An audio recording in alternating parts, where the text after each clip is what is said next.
পৃথিবীতে কেউ আছে আল্লাহ ছাড়া আপনার? হ্যাঁ, পৃথিবীর সবাই ধোঁকাবাজ, আপনার স্ত্রীও ধোঁকাবাজ, স্বার্থের জন্য আপনার সাথে আছে। আপনার সন্তানও ধোঁকাবাজ, স্বার্থের জন্য আপনার সাথে আছে। স্বার্থহীন, নিঃস্বার্থভাবে পৃথিবীতে যদি কেউ আপনাকে ভালোবেসে থাকে, সেটা কে? আপনার প্রতিপালক।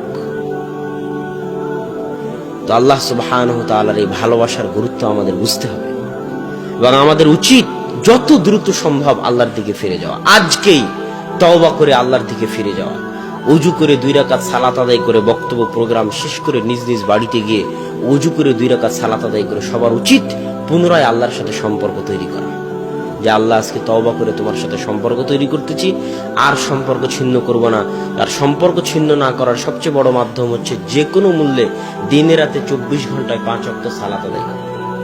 আকিমিস সালাতা লিযিকরি, তোমরা সালাত আদায় করো আমাকে স্মরণ করার জন্য।